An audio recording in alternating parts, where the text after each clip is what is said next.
So some backstory before I get into what happened.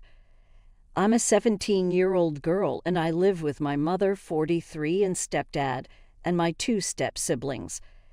I have one stepbrother and a younger stepsister, but we are not close to each other. My stepbrother, let's call him Jackson, is a year older than me, and my stepsister, Emma, is 2 years younger than me. All of us go to the same high school, but we don't have any friends in common, and we have just been close. My mother got married to their father after dating for almost 5 years. The wedding was 3 years ago, but our families have been living together for 6 years now, and the wedding was just a formality. As for my father, he unfortunately passed away when I was really little, and I never got to spend much time with him. I barely even remember him because I was very young when he passed away. My parents were never married. My dad's family didn't approve of my mother because she was a bit of a party girl and didn't have a good reputation back then in their town. So they lived together for a short time but didn't get married because then his parents would have probably cut him off. He was diagnosed with leukemia in its later stages when he was just 27, and by the time they found out about it, it was too late to do anything. Thankfully, he had the time to get his affairs in order, and he managed to set up an education fund for me for after he was gone, so I would have nothing to worry about, and my mother wouldn't have to push herself to work hard after he passed away. I have always known about it since his lawyers told me when I was really young. My dad's lawyer was the one controlling the flow of the money, but after I turned 18, I would be in full control of the fund. For a long time after my dad passed away, it was just me and my mother, and I got used to it. Then my stepdad came into the picture when I was around 8 years old, and after dating for a while, all of us moved in together. My mother had moved out of the town that we used to live in because she said it was just too painful to live in the same place that she and my dad had met. I have never met my grandparents on my dad's side of the family because my dad's parents were just never interested in meeting me. We do occasionally visit my mom's parents, and they're nice enough, but my mother's family is not really connected. So when I moved in with my stepdad and his kids, I had really high hopes because I thought that I was finally going to have a big and happy family. I had a lot of expectations when I was younger, but sadly my new family didn't manage to live up to it, and I don't really blame them for it, but it was quite disappointing for me. When I was little, it wasn't as though they didn't make me feel welcome or they treated me badly. There was something really off about everybody's energy. All of us lived together, but we never really felt like a family, and I never managed to connect with either my step or his kids. We would live in the same house, but they never really made an effort to make me feel comfortable or try to get to know me. I tried several times, but they didn't seem very enthusiastic about it, so I gave up after trying for a couple of months. I accepted that all of us were more like glorified roommates rather than actual family, and that was it. I didn't romanticize it. My mother, however, was a different story because she was treated differently by them. That energy towards my mom was completely different, and they actually treated her like a part of the family. I might be way off here, but I feel like part of the reason that my step-siblings and my stepfather were happy to include my mother and play happy family with her and exclude me was because my stepdad's ex-wife had been kind of a nightmare. I have never met her myself, but I have heard about her, and she was a total gold digger from what I heard, who left my stepdad almost penniless after the divorce. He had to build his life back from scratch, and to make matters worse, he also had to take care of my step-siblings on his own. Their mother had given up custody and abandoned them to take off with her new lover shortly after the divorce. Meeting a woman like my mother, who is the exact opposite of his ex-wife, was probably great for all of them, but I was not really required in that scenario, and that's exactly how they made me feel, like an afterthought. I can't define it, and I can't think of any examples off the top of my head, but it was just based on vibes and energy. I always got that feeling that in spite of being part of the family, I wasn't really part of the family. My only consolation was the fact that I could have been overthinking things, and that's what I used to tell myself whenever things would get a little too much for me.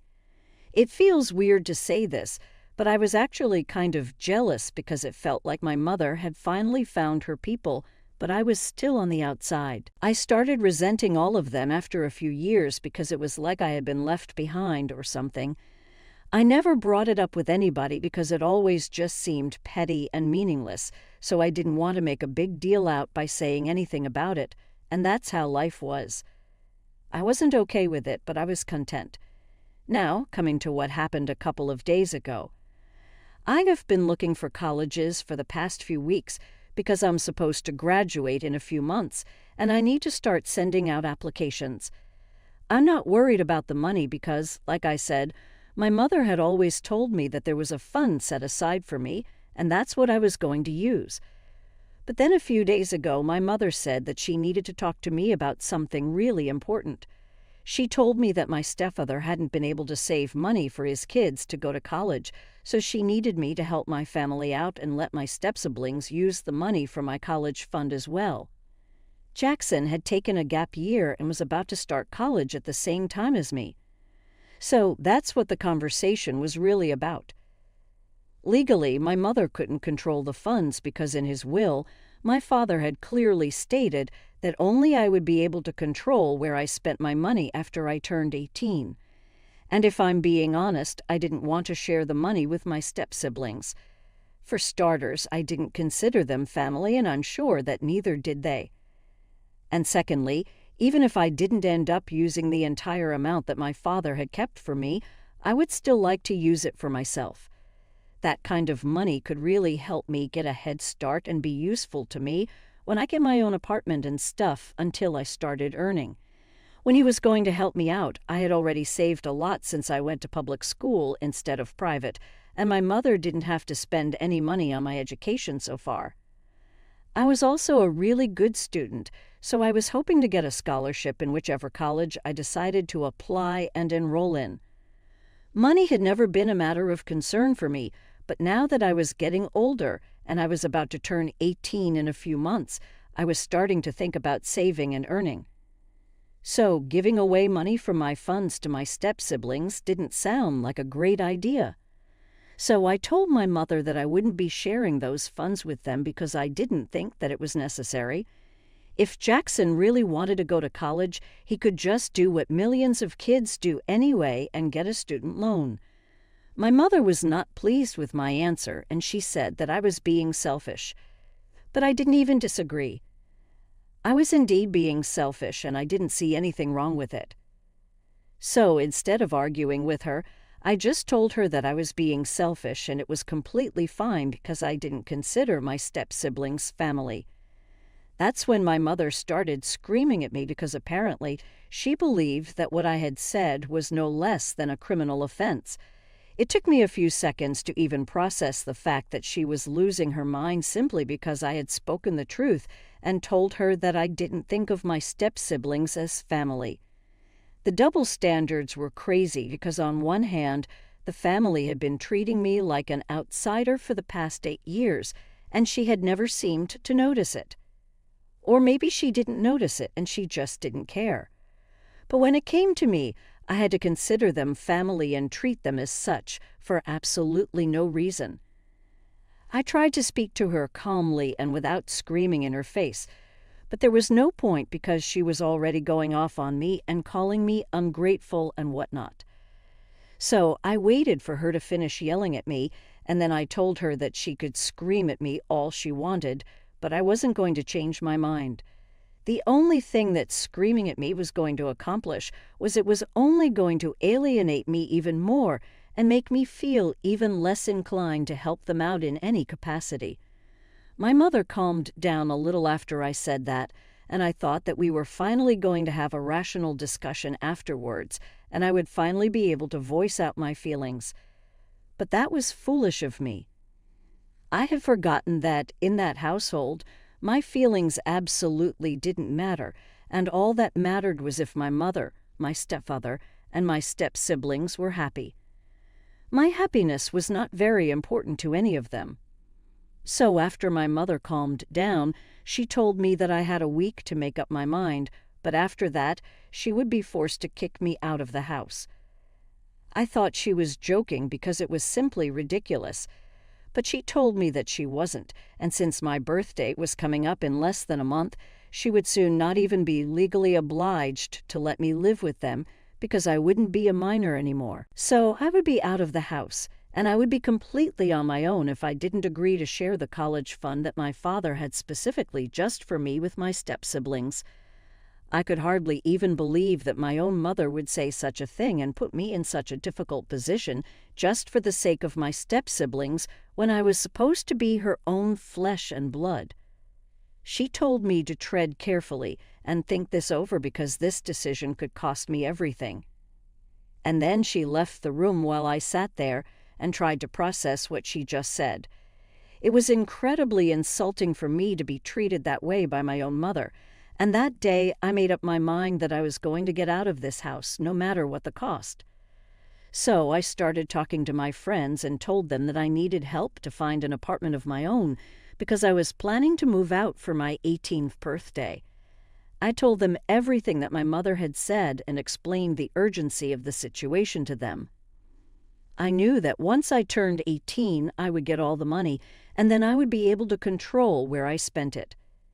Yes, I would have to stick to a budget and choose my degree in college very carefully, but it was worth it because that meant that at least now I would be able to move out and live on my own instead of putting up with my family, or rather forcing them to tolerate me, because after that conversation with my mother, it was clearer than ever that I was not welcome in that house at all, and I really was an afterthought all these years.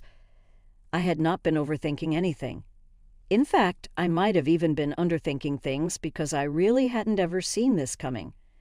A couple of days passed, and a friend of mine told me that she had been able to speak to a cousin who was also applying to the same colleges that I was because we had an interest in the same field. She was planning to live in an apartment because she wanted to be independent from the beginning, and my friend had suggested that I get in touch with her so if we ended up going to the same college, we could rent out an apartment together and live there. I thought that it was a great idea and got in touch with my friend's cousin almost immediately. We worked out everything, and I told her about my situation as well, and she seemed to be very empathetic, and I could tell that she was a nice person and I would get along with her. So that part was all sorted out, and the only thing I had to worry about was where I would live until college started, since there were quite a few months to go before that. But it turned out to be pretty easy for me to figure that one out because my friends told me that I could take to living with them until college finally started. It was a messy and risky plan, but I was willing to go through with it because anything would be better than living with my mother and these people, because the way that I was being treated after that fight with my mom was horrible. And I don't mean horrible in the sense that they were speaking to me badly or torturing me or whatever, but what they were doing was far more humiliating. They had all ganged up on me and were acting like I was the single most disgusting creature to ever exist. Like if I would enter a room, everybody would instantly stop talking and go back to their own rooms. They would give me the side eye all the time and refuse to even speak to me like I had done something wrong. It was humiliating, and I felt like running away because it just felt so bad. It took me a while to grasp something for myself, but I made up my mind that as soon as my friends were ready to take me in, I would leave this place. So the day that my mother spoke to me again to ask me if I had changed my mind or not, I decided to tell her the truth and then leave. I told her that I had not changed my mind as a matter of fact, and that I would actually be leaving this place. I told her that the way that she and her family had been treating me for the past week was nothing short of psychotic, and I couldn't put up with it anymore. I told her that I had already spoken to a couple of friends, and I would be living with them until I could start college and move away from here. I said that I never wanted to see her again, so she was free to kick me out, and it wouldn't make a difference to me. I already had a plan in mind. So I wasn't very surprised when my mother started yelling at me once more and told me that I needed to get out of her house because this was no place for selfish, ungrateful brats like me. I left pretty gladly, and I was happy to see the last of them. But that wasn't the end of the road for my plan. During the time that I had been spending in my room all by myself, I had been thinking of ways to get back at my mother. Ever since she got married to my stepfather, life had changed for me, and not in a good way. But she didn't even seem to care about it because she was happy with her new family. I had tried to be happy for her and suppress my own feelings about this, but now it was very obvious that she didn't care about me in general, and her stepkids were more important to her than me. The way she had been treating me made me feel like crap, and I had made up my mind that I was not going to let this go unanswered. So that's why as soon as I was out of the house, I decided to spill the beans on her and let everybody know what kind of a person she really was. The only reason I had even waited for a week to get out of her house and then speak about her ridiculous demands was because I didn't want her to be able to have any access to me to even tell me how disappointed she was in me or whatever, because nobody in their right mind would ever support the things that she had said to me. I knew that once I had moved in with a friend, I decided to go online and make a post about my mother. I typed out the incident that took place and how my mother had been screaming at me just because I didn't want to contribute to my step-siblings' college fund. I'd also mentioned none of them had ever treated me like family, but my mother never seemed to have a problem with that. It was only a problem when I did the same thing to them. I talked about the double standards. I'd also mentioned how she had practically forgotten about me once she started living with her new family. And I also said that I found her to be the single most selfish being on this planet because of the way that she had been behaving with me just for saying no to something completely ridiculous. Any sane person in my position would have said no, since the money that she had been talking about had been left to me specifically by my father. It was not for anybody else to use, and I didn't think it was fair to demand that I share it with people who never made me feel like a part of their family. I might have even considered it if my step-siblings had been nice to me at any point, but that was not the case here. I was really frustrated, and I let out all my frustration in that one post. I knew that this negatively impacted my mother, since I had a lot of people who followed me, including my father's friends and their kids. But at the time, I just didn't care, and I wanted to get back at her. Truth be told, she had been my only source of support and happiness throughout my life, because I had only one parent to count on, and my grandparents weren't really in touch with me. She had been my first and most important friend. So when she chose my step-siblings over me, it felt like a huge betrayal. I was really hurt, and I just wanted to get it all out of my system without caring about the consequences. So I made that post, and exactly what I had expected would happen is what happened. I received several messages from my mother saying that I had ruined her life because everyone had seen that post, and it had been shared numerous times. My mother was pretty popular among her circle of friends, so there was no big surprise that people were just looking for an excuse to gossip about her, and I had played right into their hands. She had tried to call me several times, but I didn't answer any calls, and neither did I respond to any texts. I was just miserable, and I had hoped that making that post would make me feel less upset. But the messages that my mother sent me after that only made me feel worse about my decision. I could tell through her text that she was really torn up about this. She said things like she never expected me to do something like this, that she had raised me to be kind and compassionate, but I was the opposite of both those things, and she couldn't even believe that I was her daughter anymore. And then she pulled out the big guns and told me that had my father been alive today to witness this vindictive and malicious side of me, he would be terribly disappointed and wouldn't even want to be related to me. That really got me, and I felt like I was doing something horrible. I started rethinking everything, and that's what brought me here eventually. And at this point, I don't even know if it was right of me to not want to share my funds with my step-siblings.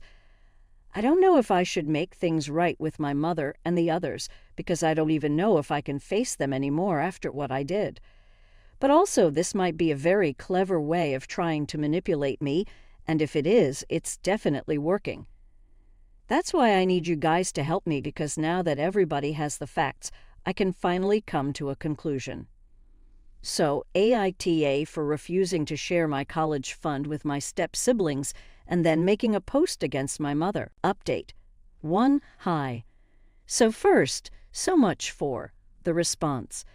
A lot of you sent me really kind messages, and it made me feel better about myself and what I did. I guess I needed that to see things for what they truly are. I was about to give my mother a chance again, just because I wanted to see the good in her, and I wanted to believe that she wasn't a bad person. But what kind of mother says and does the things that she did? She's just not a good person, and it's time that I accepted it instead of trying to fight it. So I blocked her to make sure that she couldn't reach out to me again. I knew that if she texted me again, it would only be to manipulate me or to get that post down. I don't want to take that post down. I want it to stay up, at least until she apologizes to me. She knows where I am because my friend's mother told her that I was living with them, so she knows where to reach me. And in spite of knowing if she doesn't reach out to me, I'll take it as a sign that neither does she care about me and that she cares more about her own reputation. UPDAT. 2. So it's been 2 weeks since I've been living with my friend and have moved out from my stepfather's house. After that post, I had absolutely zero contact with everyone from my family. I did go to school a couple of days, and I ran into Emily a few times, but she just shot me a really nasty look and pretended like I wasn't even there. Not surprising considering the fact that they are pretty much experts in pretending that I don't exist. They have been doing it for the past 8 years. They must have found it easier now. Anyway, my mother finally came to visit me last evening. She arrived here with a black plastic bag that people generally use for trash and dumped it in the living room, saying that it had all my leftover stuff in it, basically everything that I had been able to pack into my duffel bag when I was leaving my house. It felt a little insulting that she had used a trash bag to pack my stuff, and it was way more insulting when she dumped it all on the floor of the living room, leaving me to gather it. My friend and her parents, who saw this all unfold, were scandalized. They did not appreciate my mother's behavior one bit and actually took it upon themselves to argue with her about it. They told her that considering the fact that I was her only daughter, she should have more compassion for me instead of treating me so cruelly. They really scolded her, but she didn't take it kindly. She told them that they had no right to speak about her parenting techniques when they were the ones harboring a delinquent like me. I almost burst out laughing when she said that because I was far from a delinquent. I was literally a scholar student, and she had known that. I almost mentioned it myself, but I didn't have to, thanks to my friend who stood up for me. She told my mother off and said that she was grateful that her parents were nothing like my mother and had a heart. It turned into a bit of a catfight, after which my mother got really huffy and left. I was really thankful for my friend and her parents. I don't think it was really necessary for them to stand up for me, but they did, and I couldn't be happier about it. This is probably the first time in my life that I had somebody to fight for me on my behalf, and it was just really touching. But anyway, I don't think my mother will be coming back anytime soon, because after the welcome that she received yesterday, I wouldn't dare show up around here again. And I really hope that she doesn't show up, because I'm just sick of the drama now.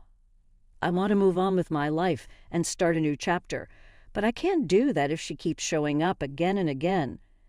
So I pray and I hope that this is the last time that I have come across her. Update. 3. Hey folks. So, long time no see. I have been missing in action for quite a while now, a couple of months I think.